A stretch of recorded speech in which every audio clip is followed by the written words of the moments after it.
the professor, Jason Jones of The Athletic. Jay, appreciate I'm you. back. Oh, What? What? We couldn't get nobody talking. See, this is why you guys. Oh, why can't Uh, my man wear a Raider Nation hat?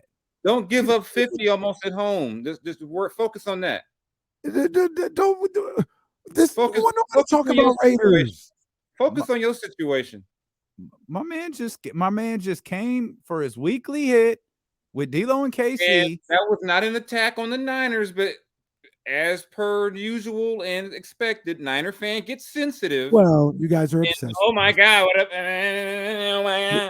It is for good reason because Raider fans are obsessed with the 49ers. Like no one mentioned the 49ers. So no one talking the 49ers. We talk like Cowboys, Packers, Seahawks. No one mentioned the 49ers. That was you. So I had to remind you that you guys have given up like 900 points in the last 2 weeks. Well, you guys routinely give up 900 points. And you're a half game better this season. Congratulations. You guys got all the great weapons. What? We don't have Debo. We don't have an all-time. We don't have an all-time great defense. Yeah, they do. They talk about how sorry we are. Then they want to be like, oh well, you guys got all the players. I'm gonna put this on you. My man just jumps in the stream. We're getting ready to ask him a basketball question. He pulls his hat down, says Raider Nation. That was him. My man is just announcing himself, like, "Hey, Jason Jones in the building." And then you just start attacking me about, hey, you should have took this out on Patrick Mahomes the other day. Hey, no, we didn't have no answer for Patrick Mahomes. I'll tell you that. Yeah, you let my boy from Long Beach, probably Juju Smith-Schuster, look really fast. Wait a minute. They acting like Patrick Mahomes doesn't routinely backhand them every time he plays them. Like let's relax. Oh, I know. Never forget 21-10. Never forget 2010. I mean, you guys ain't never even that close. Okay. All right. In a meaningful game. All right. That's fine. Are you ain't won a playoff game since the internet. That's fine. Are you finished? I'm done. Okay. Just gets all worked up about it. That's why J Street Vibes is never coming back. It is going. We're waiting for Danny in San Francisco. I think Danny in San Francisco is waiting for you. I texted him today. I said, yo, we're waiting for the green light. No John Legend. J Street Vibes allegedly coming back, though there's no evidence of it actually happening at all. Jason Jones hosts 47 different podcasts. And he got 99 podcasts, and J Street Vibes ain't one. That's change. Don't worry. We were having a discussion a second ago, Jay. The question was agree, disagree, or neutral that the situation for a young player is the most important thing. What is the exact wording? So there are a bunch of statements, right? And you got to agree, disagree, or be neutral. And this statement is situation is the number one important thing for a young player. Number one important thing. I'm neutral for this one reason. I was just about to say that might be the answer. Yeah. One reason that you can be in a great situation. If you're lazy, you're lazy. You know, there's some guys who I think no matter where you put them, bad, good situation, they're going to figure something out. They may not win it may not be on a winning team or things may not work out, but some guys are going to figure something out to at least be productive. There's guys you can drop in, you could drop them on the Golden State Warriors today and they just wouldn't care. They'd rather be somewhere else on a bad team where they can put up a bunch of empty stats. So, so I'd say neutral. I think a good situation can make a good player better, or maybe have a guy who's marginal, bump them up. But I think sometimes, the greatness of some guys is going to come out in the match. I think let's look at Sacramento. DeMarcus Cousins was going to be good. IT was going to break through. No one was stopping IT. And I think going to a team that didn't know where it was going to play next season every other year for about 3 or 4 years, you can't get much more unstable than that. Right. Yeah. So go ahead. No, I wanted to ask another one, but go ahead. So what's De'Aaron then? Like where would you put, like you mentioned DeMarcus, you mentioned Isaiah. De'Aaron's obviously very, very good. What's how would you work him into that? I think you look at the numbers in his production, he's going to do that. I mean, I don't think because he hasn't hit that all-star level yet. We're not DeMarcus hit all-star level in sack, which was, as people even told me back then, was a miracle that a guy could do that in that situation. IT did it after he left. I think De'Aaron has all-star talent, but he plays a position where it's deep, and it's going to be hard to crack through on that. And so, I mean, I wouldn't put him with those guys because he hasn't cracked through on that. But I mean, just in terms of over the last 15 years or so, there's not a lot of guys who have come through who are more talented than him. And I think his production, you look at, when he's on the court, his production is, was fine. You might want to nitpick the defense or, the 3-point shooting, but just in terms of talent, numbers, I think he's gonna be good no matter where he ended up. It's just a matter of where you kind of peg him as. Is he a superstar? Is he a number 2? Is he Robin? Is he Batman? I think that's where your situation starts to matter, because a good team realizes early on, okay, this guy's really good, but maybe he can't be Batman. Maybe he's not Batman. So let's go ahead and go find Batman. A good situation understands that and tries to figure that out quickly. So let me ask you another one that they had on this thread that pertains to the Kings. And just simply, De'Aaron Fox is underrated. I wouldn't say that. I agree. Underrated compared to what? I mean, compared to how he's looked at in national publications, how the way people talk about him. Like, here's why I would agree with that. The man is putting up 20, whatever, we'll just say 20. I think it was 23 last year, 23 and 6 or 7. And people were like, man, De'Aaron Fox fell off. What? De'Aaron Fox fell off. He put up 23 and 6. And but in the same breath, SGA puts up the same numbers. They're like almost the same numbers across the board. And like, yo, you looking at one of the top 10 point guards in the league. What? I think part of that is just locally. I think we look at De'Aaron different because we see him all the time. And so I don't think, hold on a second, my computer was going out, about to plug it in. But I think it's a couple of things. One, locally, we're going to look at De'Aaron differently because we see him all the time. I mean, you go around I think nationally people have a pretty nice feel about him. Secondly, because he's a king, it's always going to be like, well, it's you're on a bad team on the West Coast where a lot of media aren't on the West Coast. People aren't staying up in New York to watch the Kings play.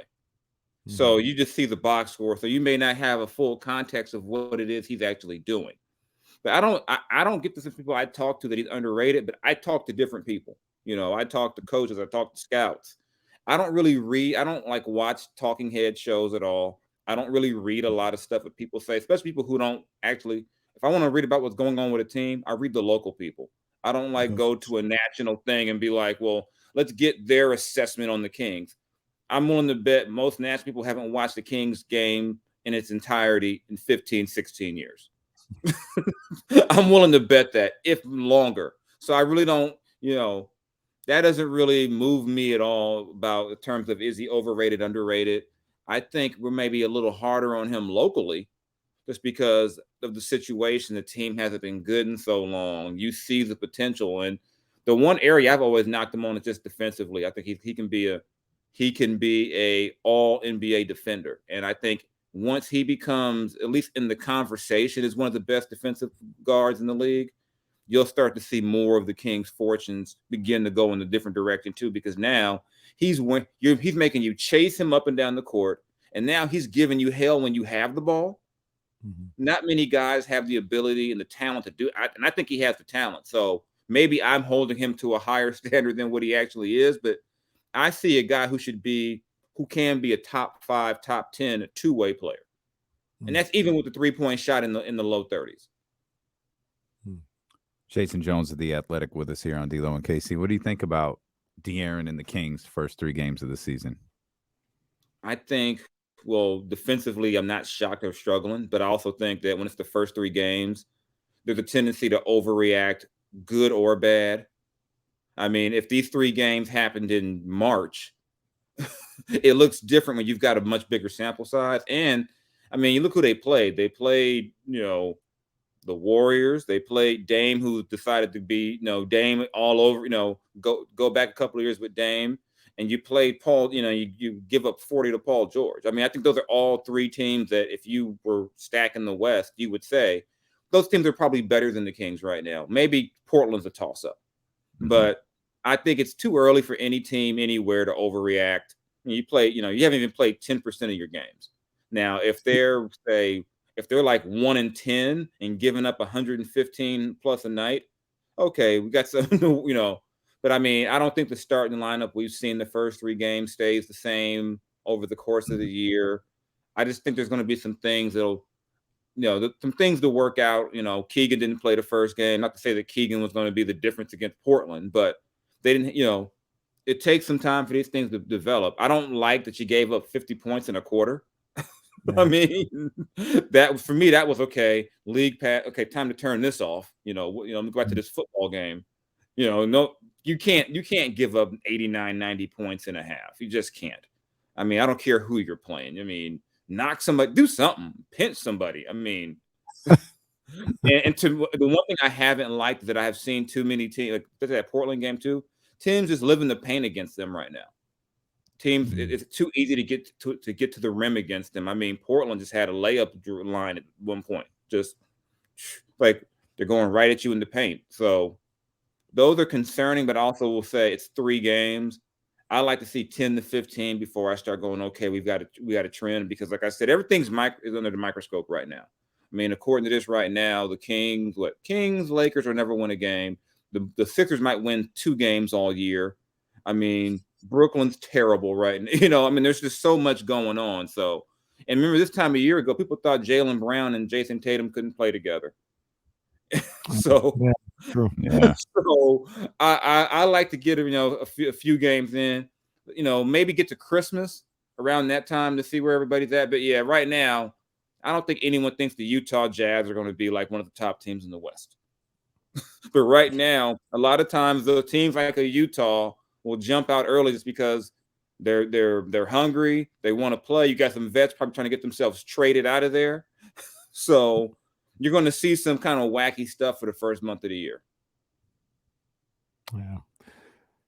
I do think the Jazz are going to be good. I'm with my guy, William. I think I'm lying. I don't think that.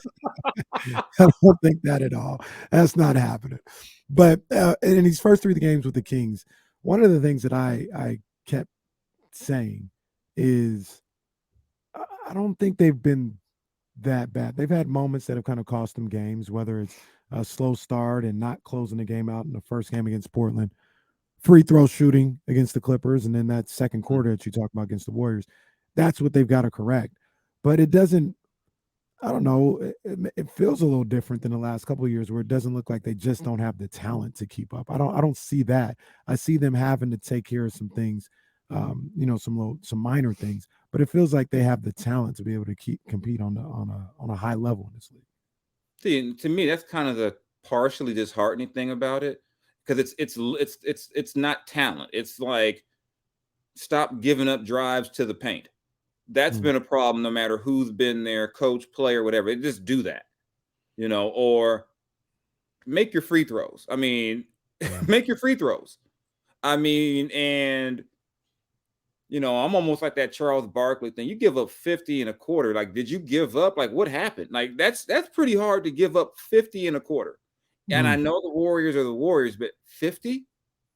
So, but even with all that said, I'm not on some, oh my God, the season's over. Let's start looking, at, where how Victor fits in with De'Aaron. I'm not on that yet. Draft Victor Wembanyama. It's not a fit. Yeah. Can't do it. We got to draft for need. But to me, it's 3 games. It's 3 teams that I would say are probably better than them.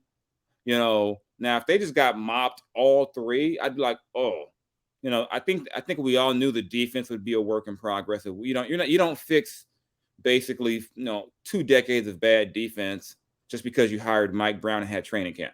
It's going to take time. It's going to, that's why I say a lot of it's on I think you need your best players to also be some of your best defenders. De'Aaron's got to be your best on-ball defender. You got to get some guy, You got to get, I don't know who it's going to be, who's going to be your rim protector, but you got to get someone, a lively body in the front court. I don't know who it's going to be. I don't think Sabonis fits the bill of, being that guy's going to come over and block 4 or 5 shots in a game. But you got to figure out some type of scheme that's going to work. It's going to take time. It's not going to happen in 3 or 4 games. But now, if we're like a month from now and they're giving up 50-point quarters still, and you were saying the same stuff, okay, I'll listen to the panic buttons. Speaking of panic buttons, I don't know how many people know Donda Sports actually exist. Yeah, why is my boy Jalen hanging with them? Why is Aaron Donald hanging with them? Aaron Donald is not. He's out. He just released a statement a couple of minutes ago that said, yeah, we're good. In that long list of things that I mentioned that dropped Kanye West, I forgot to mention CAA. Yeah. CAA is out. Mm-hmm. So and everyone's like, okay, yeah. Because I think I listened to about that first 30 minutes of that drink. I said, this is really bad. I got to turn. This is really bad. Yeah. And they were like, you got to listen to the whole thing. I do not have to listen. No, I don't. Mm-mm. No, I don't. No. And he's been running around doing, it's just, yeah, I don't get what Jalen's doing. Like, who's sending their kid to that school? Like, what person wakes up and says, you know who I want to educate my child right now? I want my child to learn under the direction of Kanye West. Like, who's sending their kid there? Well, it's also not an accredited school, so they're going to have to go to school at some point. Right. Like, so it's not like they're in the 5th or 6th or 7th grade. They're literally in no grade. Crazy it's like, thing about that too, remember when Tyreek got out here? He went to a high school that didn't exist once he left. They're trying to get some like AAU stuff going, and then once those guys go to college, Donda school is gone. They have like 3 of the top 10 players in the nation too. Which is crazy. NIL is great, too. Kanye still got plenty of money to keep those guys happy, but it's Jalen's out. Jalen left too. Jalen's out too. Just a day or 2 ago, Jalen was like, "I'm still." It's like someone must have made a call. Was like, "No, you can't roll with this. No, we can't. You can't roll with this." It's just bad. It's just like I said. It's just bad. I mean, I don't know what you even. I don't know how anyone can. People are saying, well, it's this going on, it's that going on. And I have friends who are bipolar. As some of them have told me, being bipolar doesn't make you say racist, crazy things. It doesn't tell you to go do that.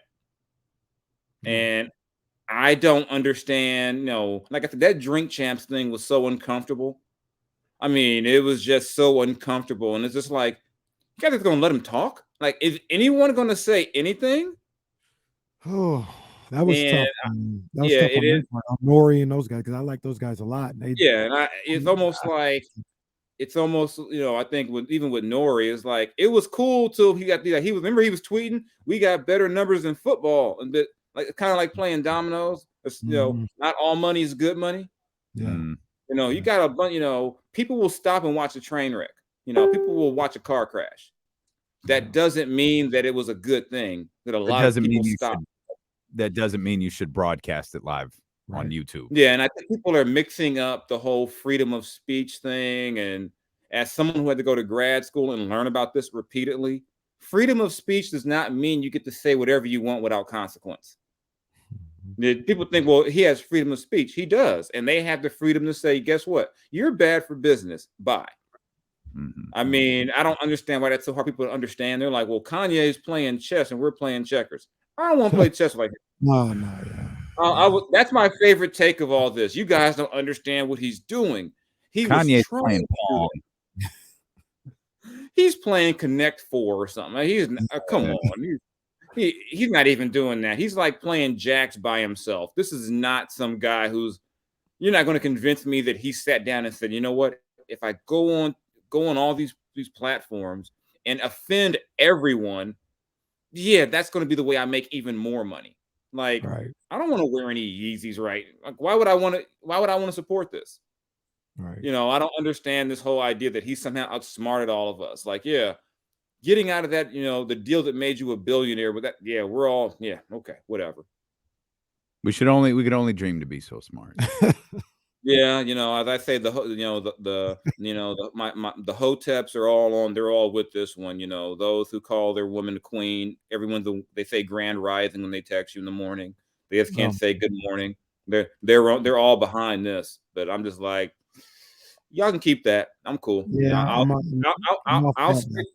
I'll stick to watching Russell Westbrook shoot 8% from three and watch there's a lot of other options you can do. There's a lot more music out there than Kanye. You can listen to other stuff. The Lakers are the best WWE show out right now. What's funny, Jay? I didn't even notice this until this morning. The Lakers have lost to the same 3 teams that the Sacramento Kings have lost to. Yeah. But these losses are not being looked at the same way at all. The Lakers world is falling apart, and we're up here like, it's not that big of a deal. Yeah, I think even with the Lakers, as bad as their shooting is, even they can't shoot this bad an entire season. I mean, it's not going to be. They're not going to be. Who's going to turn up? They're not going to shoot 20%. Everyone on their team is actually shooting below their career number at that. So they're not going to be. They're not going to be top 10, top 15, probably not even top 20. But I don't think they're going to shoot 20%. But even with that said, I'm watching that Portland game. I'm like, Russ, have you seen that little split screen of when Russ shoots it? LeBron and AD at the same time go. Yeah. I mean, I'll say what I said yesterday. LeBron got his damn nerve. I agree on that too, because that's who you wanted. That's who you wanted. And, sometimes what you want ain't what you need. And yeah, if I was Russ, I would have looked at him. I could have been DeMar DeRozan. Dog. Yeah, I mean, that's funny. They both have lost to the same 3 teams. It is viewed completely different. It's like, and I think, and it's crazy because I don't think LeBron's been terrible. AD hasn't been bad, but they can't make it outside. I mean, I'm just like, stop shooting 43s, please. You made like 4 of them. Stop. Or 40-footers. Take a pick. Don't take. Yeah, LeBron. We don't need your logo airball shots no more. No more of that, please. I mean, I don't know. They airballed by 7. I was like, what are you doing? I'm like, come on. And I mean, it's almost like it's contagious because guys are just missing in what, like my man Juan Toscano. I mean, he missed the shot like he was shooting behind the back. I'm like, what's going on? And I think bad shooting can be contagious. And I'm like, every time Russ shoots one, it's like, it's like they were guarding him with a center. Locker room. They were guarding him with a center. I mean, they were guarding him with Nurkic. It's I think the Lakers are to a point where they got to say, you know what, if we want to win games down the stretch, we can't play Russ. I mean, you can't. We can't. Because that though is who's for who. I mean, I like Lonnie Walker, but is that the answer? Anyone who, I mean, with the Russ stuff, it's not just I can deal with missed shots. It's the decision making. That shot at the end of that game was not a good decision, no matter how you slice it. And I think Darvin tried to cover him, and they were going 2 for 1. Why are you going 2 for 1 with the lead? No, coach is trying to cover for him. But why are you going 2 for 1 with the lead?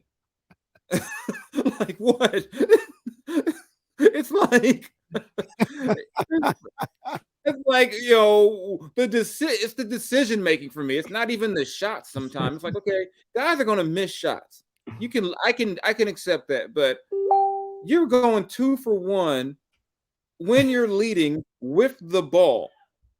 Like why? I mean, to me, that was clearly Darvin Ham trying to cover for him. And then he asked Russ how you play. Oh, solid. Like, and Russ is going at fans because fans say he played bad. Did the fan lie? Well, the fan needs to calm down. Calm down. Yeah. Oh, yeah. A lot of fans definitely get out of pocket. But at this point, I'm pretty sure Russ has heard worse. He can't. It's no matter what Russ does in that situation, not a good look for Russ. It's just not. You made that guy's day. He's gonna tell his kids and his grandkids, you know what? I made Russell Westbrook so mad he came back out the tunnel and yelled at me. Because there's not gonna be a confrontation. All is gonna be, and that guy is now telling all his boys, that was me. Yeah, I said it. Yeah, they just See, the problem is, though, if he was sitting lower, it would have been a confrontation. If he was sitting within arm's distance, I think it would have been. Oh, if Russ is that on edge already, this is going. We need live cameras following them all. We need like the Hulu doc should have extended to this season. If it's going to be like that, we need to get like episode 11 and 12 just on in season Hard Knocks. Hard Knocks with the. I'd watch it. Between that, I'd watch Hard Knocks with the Sixers. I'd watch I'd watch it, and I'd watch it with Brooklyn. I mean, I'd watch it with Brooklyn. I mean, Ben Simmons, KD, they have to do a weekly interview with Kyrie and not talk about basketball. Just get his take on science, anything other than basketball. I would watch that. I would watch that weekly. I would watch that before I watch any game. I would watch like the Hard Knocks Brooklyn Nets. I need Kyrie to do a podcast on Kanye. Oh my gosh. That would be so good yet so bad, probably. So bad. I don't want him to say nothing because I kind of I like Kyrie to a certain degree, but he said to a certain degree. We've already gotten him a little bit away from Kanye. We are like, yo, he's not that. Yeah, no, he is not that. Oh yeah, you get him away from Kanye. That's before he's talked. Alex Jones stuff. That's before he's talked. So he may get right there with Kanye if you give him the microphone. Let's not. Oh, I mean, but it would be a sight to behold. Kyrie on Kanye. Oh yeah, that would be. I could only imagine the deep thoughts of Kyrie Irving in that situation. The ghost of David Stern would come back and suspend Kanye for the entire year. Why would he suspend Kanye? He'd suspend Kyrie the entire year. Like, whoa, he'd be like, you're banned for life. Yeah, you're. Report's going to come out that Kyrie has been suspended for the rest of the season. Adam Silver's like, I didn't do this. I didn't do this. Who did this? David, and you see, like he said it was a committee of one. Yeah, then when Kyrie goes on TV to explain to us that David Stern suspended him, we're like, no, he didn't. No, he didn't. What are you talking about? And he's like, no, for real, it was David Stern. Like, my check stopped coming through. My key doesn't work at the facility. David Stern did this to me. And because it was Kyrie, we all go, well, maybe he did. Because, Kyrie, Kyrie's a different type of dude. And, and it's just funny, even with Kyrie, people say, well, yeah, he says crazy stuff, but he does a lot of good community work. I'm like, yeah, I don't think he's a bad person. I just think, as people have told me, he's a little different. He's a little different, and he's one of those, they say he's one of those guys who believes he's the smartest guy in the room, no matter what the topic is. So if he's the smartest guy in the room, I don't want any part of that room. Hey, but I mean, that's what I'm saying. They got to get a camera in that room. That's got to be, imagine you get dropped off on that team and you're like a rookie. You're like, wow. Second year player. Cam Thomas probably a lot of Kings where rookies would get dropped off and they look at me like, oh my God, like probably the big, like poor Nick Stauskas. I was just about to say, why are you putting Nick Stauskas in this? I wasn't, man. He was like that. A few of them were. Jimmer was just like, oh my God, like what is this? But then again, I also covered the Raiders, and that was probably worse than what back in those days. You get drafted into Lane Kiffin. It was like the players wouldn't even call Lane coach. They'd be like, "That's Lane." That's Lane. They wouldn't even call him coach. I mean, there was just not a good name either. Hey, Lane. It doesn't help when the owner introduces him as Lance. Remember the first presser? He called him Lance. Yeah. So I mean, it's so I guess going back to the original thing, maybe it's not neutral. Maybe where you end up matters way more than we want to admit. That is amazing work by the journalist, Professor Jason Jones, who brought the question from 30 plus minutes ago. Bring it all the way back. Bring it all the way back. Your environment matters. Real quick, Jason, we got like 15 seconds. All right. Who's the biggest star in the history of hip hop? Star. Doesn't have to be the greatest of all time if you don't want it. The biggest star is Snoop. Okay. we're dropping a podcast. We talked with Jonathan Abrams. This was a question that came up, and just add Jason Jones to the list of people who are forgetting. Y'all are forgetting. I'm gonna let it linger out there. You got to listen to the podcast. Smith? Will Smith? I'm gonna leave it out there on the podcast. Everybody listen to the podcast. I'm thinking musically, Snoop, but probably all around it's Will Smith. Will Smith got Oscars. Hey, is he a rapper though? Yeah. See, don't do that. Don't do that. That's not what you asked. Don't go changing the question, Kenny Caraway. He was a rapper. He's a rapper. He's hip hop. You know, he's the DJ. I'm the rapper. He's the first Grammy Award-winning rapper. If I'm not mistaken. I might have to say Will Smith. Then I mean, now that I think about it, the biggest star out of the genre ended up being Will Smith. Because I mean, there's people who don't even know Will Smith raps. Like my kids don't know who Will Smith ever raps. How is he the biggest rapper of all time? Because rap put him because he transcended. So, spoiler alert, I said Will Smith. He transcended. It's just like The Rock. There are people who don't know The Rock is a wrestler. He's gotten so Will big. Smith took hip-hop to TV and then went to the moon. That's it. The man who speaks the truth, Jason Jones. He carries the J Street Vibes podcast whenever the hell it returns. Oh my God. Jay, we appreciate you, bro. Thank you. All right, catch y'all next week. Y'all be safe.